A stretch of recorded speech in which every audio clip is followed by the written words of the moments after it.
Beep, beep, beep, beep, beep. Morning peeps, afternoon peeps, evening peeps, depending on where you are around the globe. Welcome to the court of the EDI Jester.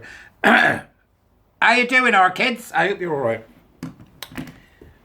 It's actually quite a nice day for a change. Here in the UK, for those of you that are down under or across the pond.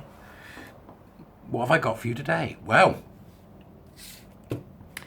as some of you may know, Richard Dawkins has been speaking out about the woo-woo and the nonsense, and he's now gifted us with a rather good article that I think it's worth us listening to.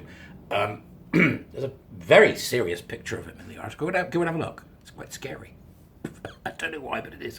Go and have a look. See, that could be me being mad. But we've got, how can we have a proper debate when we no longer speak the same language? That's the title.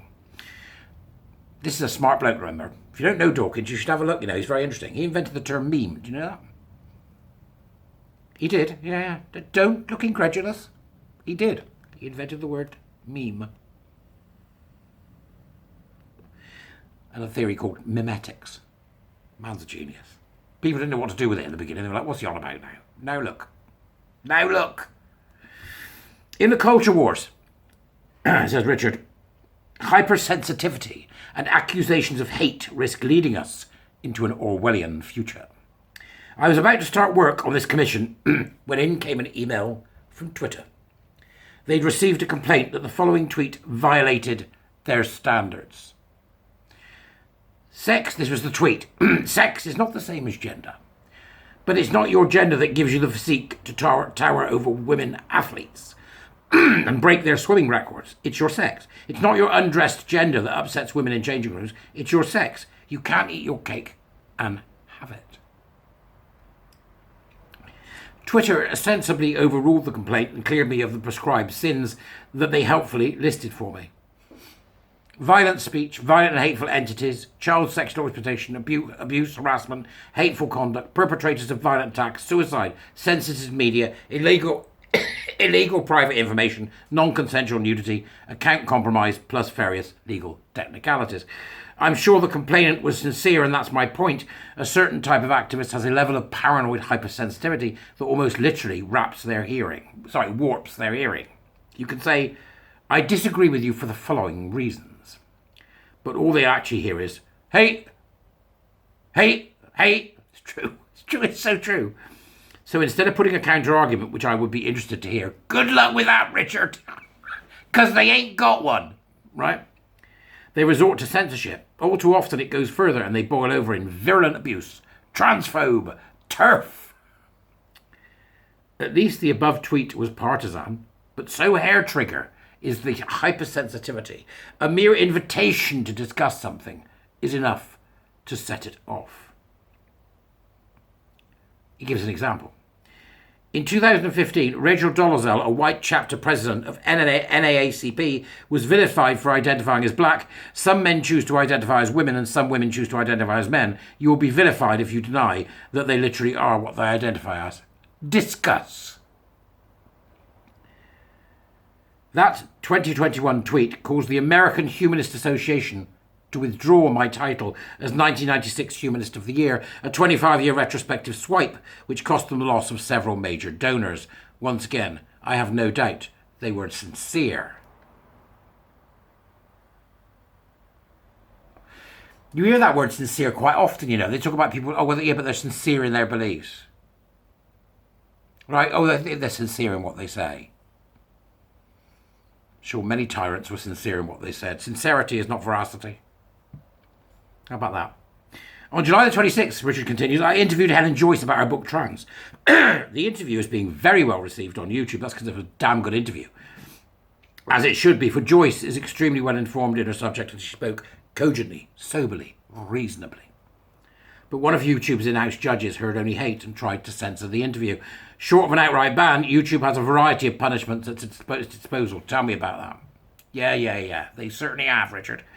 In this case, we get a minor slap on the wrist, a restriction on our video's license to advertise.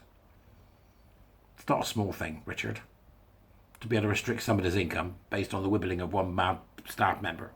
But the real point is, yet again, the ludicrous hypersensitivity of the complainant. Those warped ears heard not reasonable argument deserving a reply. but hateful and derogatory content and hate or harassment towards individuals or groups. Obviously, I can't disprove that here. The interview runs to more than 10,000 words, but judge for yourself. It's still up on YouTube. I earnestly challenge Evening Standard readers to search diligently for literally anything that a reasonable speaker of the English language could fairly call hateful. Enter it, labelled challenge, in the comments section under the video, and I promise to respond. I just said, a reasonable speaker of the English language, and maybe here lies the key, language. If we want a fruitful argument, we'd better speak the same language. In today's overheated sparring over sex and gender, both sides may appear to be speaking English, but is it the same English? Does hate mean to you what hate means to everyone else? Or there's violence, the Oxford English Dictionary defines as the deliberate exercise of physical force against a person, property, etc. And that is certainly the meaning I understand. Advocates of free speech often invoke as a sensible exception incitement to violence, where physical force is normally applied. But that sensible exception would mean something very different if you redefine violence to include the non-physical. If someone calls you she when you prefer they, I might see it as a mild discourtesy, but if you see it as a violent threat to your very existence, then our interpretations of incitement to violence, and hence freedom of speech, are going to diverge sharply. As a textbook example of incitement to real violence, you could hardly do better than brackets Sarah Jane Baker. I wonder if Dawkins has heard of my theory on this, which is that Sarah Jane Smith and Tom Baker, that's where he got his name. I think he's a Doctor Who fan. I think that's where he got it from. Go on, prove me wrong. You can't, because nobody knows really. But I do wonder.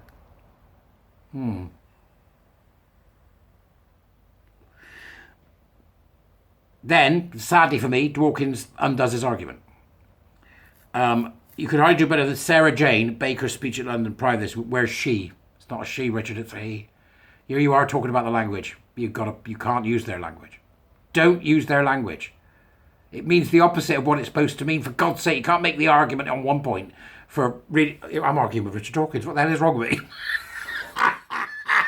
I've got delusions of grandeur, Richard. You can't do it, Richard. Come on. Right? If you see a turf, said this horrible bloke, punch them in the fucking face. Fucking face. Or Sky News has a picture of two SNP politicians grinning in front of a large colourful sign depicting a guillotine and the slogan, decapitate turfs. They claim they didn't know the sign was there, and I sympathise. You shouldn't be blamed for the company you keep. No doubt I shall be labelled right-wing for writing this article. And that's the most unkindest cut of all. Richard, as usual, is eloquent. Listen to me. Who the hell am I? But go and read it, because there's a lot more to the article again. I know I do this. I know it annoys some of you. I'm not going to read it all. Okay, these people have written this. They will probably get paid based on how the article does. Go see the article. But I got to say it, Richard. It's brilliant. I love it. It's great. But you can't play their game. But yes, you're right. This is about language. It's about misunderstanding. But I can't help but think this smacks of both-siding. There is no two sides, right? There's reality and lunacy. Good and bad. That's it. You know, there is no middle ground here, Richard. So when you capitulate by describing one of them as she when it's a he, you then become part of the very problem which in your article you are attempting to present as needing addressing. I feel terribly arrogant and stupid now. I'm arguing with Richard Dawkins. Except obviously he won't see this, but you know, if you do, Richard, if you do, you know, come on, man. The battle's ontological, I think, as opposed to linguistic. That's a conversation to have. Is the battle ontological, i.e. about knowledge production, or is it about linguistics? Right, and the clash of the Argos. How's that helping? You know, so here we go. Richard Dawkins, do better. I am absolutely insane. So today I'm suffering from delusions of grandeur. I think I'm more important than I am. Okay, go read it. You see what Richard had to say. Look, the man's open to a conversation. Let's start one. Okay? Put in the doobries. Tell me the doobries what you think. Whether or not, you know, A, I'm deluded. B, I should be taken out the back and shot. Or C, I've got a point. Come be a warrior teacher. Buy me a coffee. Go on. Buy me a coffee. Come be a warrior teacher. You know, the usual. Okay? So take it steady. Have a great day. I'll see you later.